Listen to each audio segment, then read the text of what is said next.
Indeed, it is sad. As Parliament, Honourable Minister, it is our duty to perform oversight.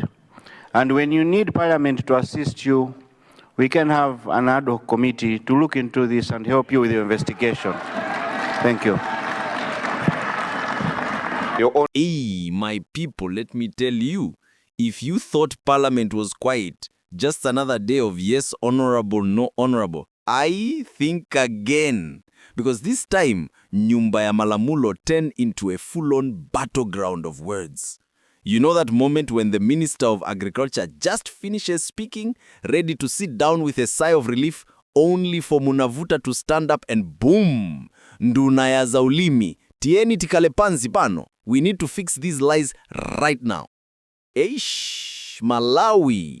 You could hear the shock echo from the chambers to the corridors. Members started clapping, others shouting, "Order, order," and the speaker had to calm the storm.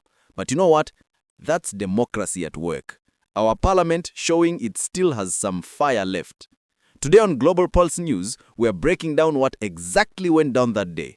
Who said what and why this whole showdown has everyone talking. I'm your host, and I promise you, by the end of this video, you'll understand why the House of Laws nearly turned into the House of Drama. Alright, buckle up. Let's roll into the facts one by one and see who really lit the fire under the minister's chair. Hey, this first one, my friend, is juicy. So picture this. The Minister of Agriculture had just wrapped up her long speech. You know those speeches? Full of figures, plans, we are working hard, and all that polite political language. The House was calm, some MPs half asleep, some nodding politely.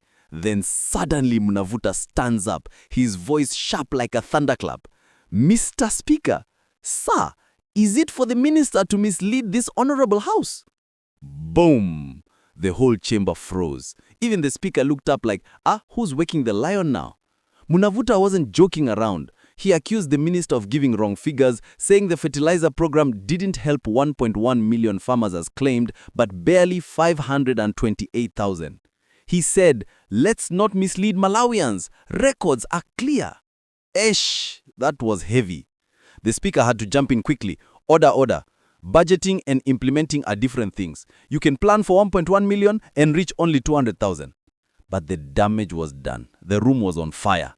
This wasn't just about numbers. It was about truth versus politics. And if you thought that first clash was hot, wait until you hear who stepped in next, because Parliament wasn't done yet. Now this part felt like a movie scene, my friend. After the noise, the shouting, the hand-waving, the speaker had enough. You could tell from his tone, the man had reached his limit. He stood up, his voice deep and calm but dangerous. You know that Malawian parent tone before a beating. He said, "Let me say this. I was relaxed last week. Don't take that as weakness. I am here to do business, not to play games." Woo! Chills, you know the cameras shook a little, I swear. He told them off like naughty school kids. "I will not entertain childishness in this house." Hi, that line alone deserves applause. This warning changed the whole vibe. Everyone sat straight. Suddenly, even the coughs became respectful. But it also showed something deeper. The tension between the ruling side and the opposition is boiling. People are frustrated, both in parliament and outside. That's the thing. When the speaker has to remind MPs to act mature, you know the country's politics are heating up. The argument about maize, fertilizer, and beneficiaries isn't just paperwork. It's real life for farmers who are struggling every day. But wait. The drama wasn't over yet, because right after that, another MP stood up with fire in his voice. Let's jump to the next twist. So after all the noise, the shouting, the hand-waving, the minister herself had to respond. Hey, my people, she tried, but the pressure was real. She stood up, adjusted her microphone, cleared her throat and said, "Mr. Speaker, sir, thank you." You could almost hear her heartbeat through the microphone. She defended her numbers, said the 1.1 million was the plan, but actual distribution reached fewer because of logistical challenges. She even added that they are working with ADMAC, DODMA and local councils to verify beneficiaries. The whole house clapped, but half of them are clapping in sarcasm, you could tell. What stood out was her tone. confident but a bit shaky, like someone trying to calm a storm while holding an umbrella full of holes. But hey, in Parliament, one answer only creates 5 new questions. So guess what? The next MP fired another shot. Hey, I tell you, these MPs were not joking. Once the minister finished, they came one by one like a tag team. One asked why fertilizer beneficiaries were missing in some districts. Another said, we're hearing some districts with less maize are getting more fertilizer allocations. How? Then someone else from Mangochi asked about Zambian maize, saying, are we even sure Zambia has enough maize to sell us? Because they also import from Tanzania. The whole chamber erupted again. You could almost hear the Twitter notifications buzzing. The minister had to defend herself, saying Malawi got maize from Zambia at less than 45,000 kwacha per bag and that Zambia had 1.8 million metric tons surplus. She even said, let's not just talk, let's bring evidence. But still, murmurs filled the room. People felt something wasn't adding up. The issue wasn't just data, it was trust. Now, you know how Malawians love accountability. The fire was about to spread beyond parliament. Now, here's why it gets spicy. An MP stood up and said, Minister, our farmers took loans under the Mega Farm program. They faced drought, floods, and all sorts of disasters. Are you considering extending their repayment time? Sounds fair, right? But the minister wasn't having it. She replied sharply, this is not a bank. Farmers must deliver maize to NFRA as agreed. If they sold it elsewhere, they must return the money. Boom! Silence in the house. Some MPs nodded, others whispered, aye, she's brave. She warned that those who failed to pay would face consequences soon. Now that line hit like thunder. It showed how deep the frustration runs. The government wants accountability, but farmers want mercy. 2 truths, 1 problem. The speaker had to calm both sides again, reminding them that policy must balance fairness and enforcement. But just when things started cooling off, another MP dropped a bombshell that shook everyone. Now this one, my friend, was the plot twist nobody saw coming.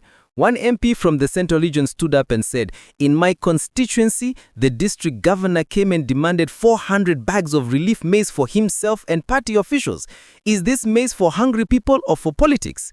The house went wild. MPs clapped, some shouted, aye, shame, and even the speakers raised his eyebrows. This was not small talk. This was a serious accusation of corruption. Immediately, another MP, who happened to be a party leader, stood and said, as Director of Political Affairs, I take this seriously. Bring me the evidence. The speaker ruled that the 2 MPs must meet privately and share proof before bringing it to the House the next day. The cameras zoomed in on their faces, tension thick like simmered dough. This was not just a rumor anymore, it was on record. But the parliament wasn't just about fighting, it was also about solutions. Let's move to the next fact. After all the shouting, one MP from Chitipa stood up and spoke with emotion. Mr. Speaker, sir, our people are sleeping on empty stomachs. When will the subsidized fertilizer and relief maize reach us? Now that question hit everyone, because beyond the drama, real people are starving. The minister responded that distribution is ongoing and that all 28 districts and 4 councils would benefit. But the priority list follows international disaster standards, where at least 20% of households must be affected by hunger to qualify. She promised transparency, but some MPs weren't buying it. They said, our people are hungry now, not next year. That's the real pain in Malawi's story. Politics debates numbers, while families debate whether to eat once or twice a week. And as the debate drew to a close, the speaker dropped one last hammer to remind them who's boss. Before closing the session, the speaker stood again, looking tired but firm. He said, let this be an example to others. We will not allow such issues of corruption, politics, or hunger mismanagement in this house again. The message was clear. Parliament wants order, not chaos. He reminded everyone, this is a house of records. Our job is to serve the people, not our pockets. You could feel the tension drop. MPs murmured, some nodded in agreement, others avoided eye contact. This session became one of the most dramatic in months, a real test of democracy, accountability, and leadership. Whether anything changes after this, Time will tell, but one thing is for sure, that day, Parliament didn't just talk, it roared. And now, my friend, let's close this fire episode with one final message for the people, because you are the real reason this story matters. Hey, my fellow Malawians, what a ride! From Munavuta's thunderous interruption to the speaker's heavy warnings and the maize scandals in between, this is not just drama, it's democracy alive and kicking.